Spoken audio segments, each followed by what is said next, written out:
Hello class, in chemistry on previous turn we had studied the discovery of electron and proton, right? Okay, today we are going to study the model of an atom, means how these electrons and protons are arranged in an atom. About that arrangement we will study. So firstly we are going to study J.J. Thomson's model of an atom. Okay, J.J. Thomson was a scientist and he has proposed a model for the atom, for the arrangement of electrons and protons in an atom. So let's study it. So students, what J.J. Thomson had said, according to J.J. Thomson, that these electrons and protons are arranged in such a way that protons are arranged in a sphere. Okay, means there is a sphere, there is a circle, there is a sphere of the protons, positively charged protons, and these negatively charged electrons are embedded in this sphere of positive charge. Okay, so negatively charged electrons, according to J.J. Thomson, negatively charged electrons are embedded in the positively charged spheres of proton. Okay, negatively charged electrons are embedded in the sphere of the positively charged protons. Okay, students, it is similar as the Christmas pudding. Okay, pudding. J.J. Thomson compared the structure of an atom to a Christmas pudding, means Christmas cake, in which the raisins are like electrons and embedded in a spherical pudding sphere of positive charge. Means this sphere is like a cake. Okay, and these negatively charged electrons are like raisins in the pudding. So he compared this model with Christmas pudding also, and this model is also known as watermelon model. Why students? Why it is called watermelon model? Because according to J.J. Thomson, that this sphere is like the red edible part of the watermelon. Okay, and these negatively charged electrons are like the seeds of the watermelon, and this sphere is the red edible part of the watermelon. It is made up of positively charged protons. Okay, he said that this sphere is made up of positively charged protons. It is like the red edible part of the watermelon, and these seeds are the negatively charged electrons, like the seeds of the watermelon. Okay, so students, J.J. Thomson, according to J.J. Thomson, an atom has a sphere of positively charged in which protons are present. Okay, atom has a sphere of positive charge in which protons are present, and negatively charged particles called electrons are embedded in this positively charged sphere. Okay, so this was the J.J. Thomson's model. Okay, so students, now the next point is that positive charge due to protons and negative charge due to electrons balance each other, making an atom electrically neutral. Students, always remember that atom is made up of positively charged proton also and negatively charged electron also, but it is electrically neutral. Okay, means overall when atom we will see, it is each and every atom is neutral. There is no negative and positive charge on atoms. Okay, atom is neutral. Why? Can you say that why atom is neutral despite the presence of electron and proton, negatively charged electron and positively charged protons are present, then even atom is neutral? How? Because the students, the positive and negative charge are equal in number. Okay, equal in amount. If an atom has a 16 electron, then it has 16 proton also. Okay, so the positive and negative charge balance each other. That's why the atom in whole is electrically neutral. Okay, now students, this model was rejected. Okay, this model, J.J. Thomson's model, was rejected due to some drawbacks. Okay, now there was another scientist whose name is Ernst Rutherford. Model of an atom in 1911 he proposed. Ernst Rutherford was the scientist who proposed a model for atom in 1911. So what he said, Ernst Rutherford was the student of J.J. Thomson. Okay, and he conducted a experiment to explain the structure of atom. On the basis of experiment, he proved the Christmas pudding model as suggested by J.J. Thomson incorrect.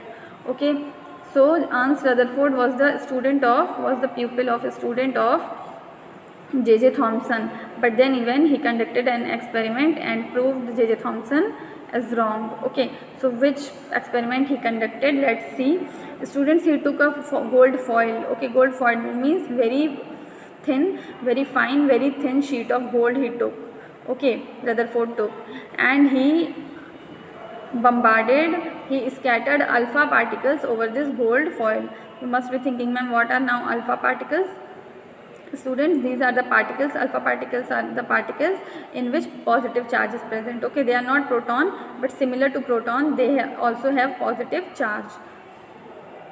So he took a gold foil. You can see, students, you can see in this image, he took a very thin gold foil. Okay, and he scattered the alpha particles on this gold foil.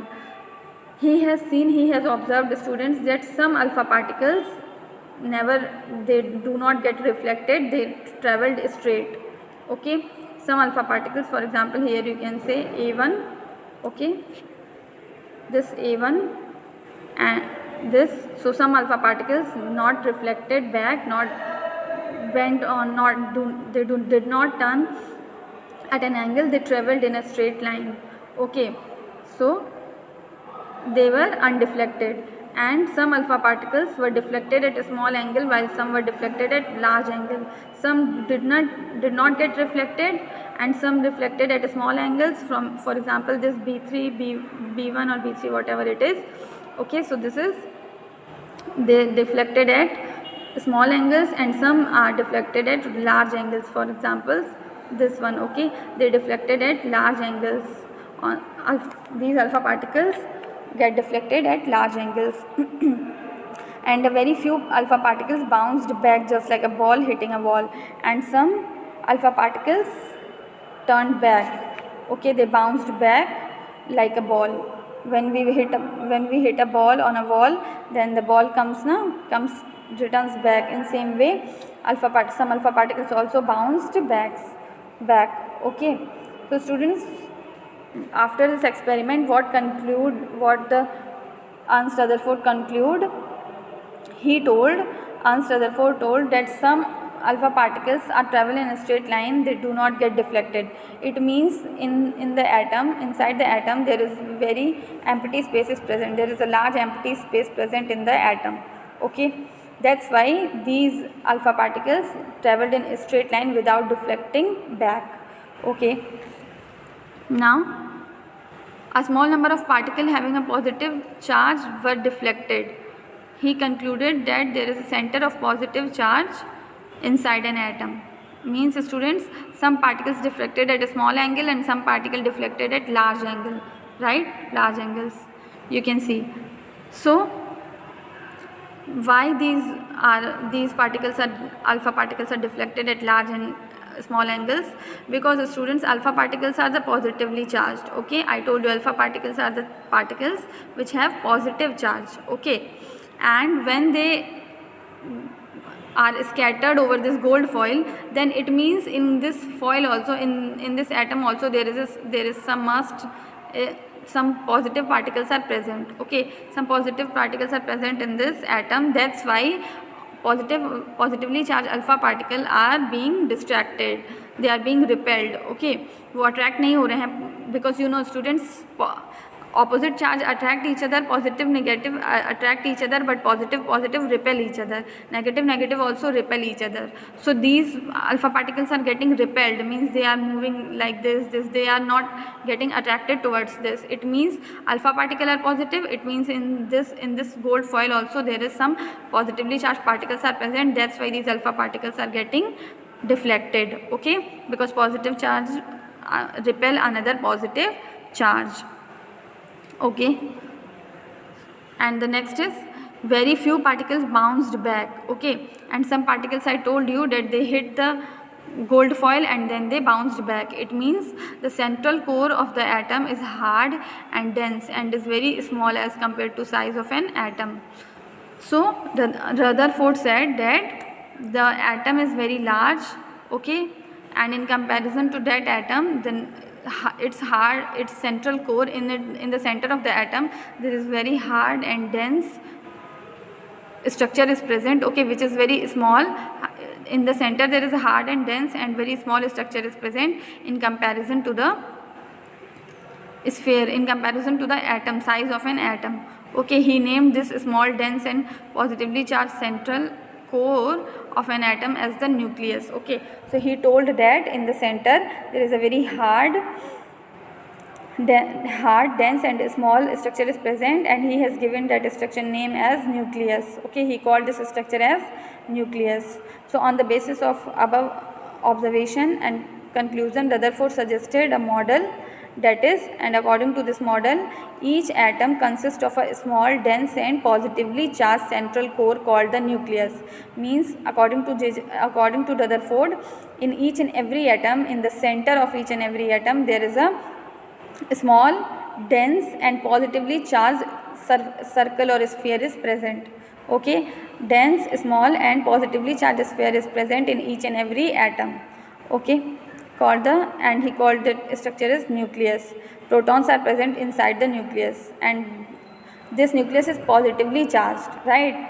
He said that dense, small and positively charged central core is present, which is called nucleus. So why it is of positive charge? How positive charge came on this nucleus? Because protons are positively charged particles which are present inside the nucleus. Okay, क्योंकि protons की discovery तो पहले हो चुकी थी, so they concluded that protons are the positively charged particles and they are present in the nucleus. Okay, and the next point, the nucleus is surrounded by much larger region of empty space in which negatively charged particles called electrons are moving at a high speed in a circular path. Okay, so he said that around the nucleus there is very large empty space is present in which negatively charged particles, that are electrons, are moving, okay, at a high speed in a circular path.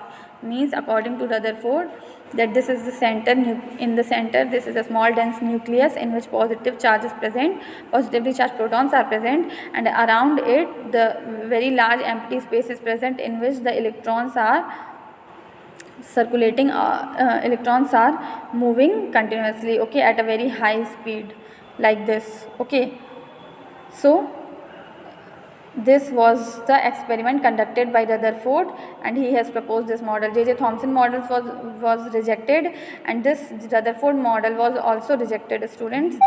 Why it is rejected? Why it is rejected, students? Because drawback of Rutherford model of an atom. Okay, so what were the drawbacks of Rutherford model of an atom and why it is rejected, we will study on next time. Thank you, class.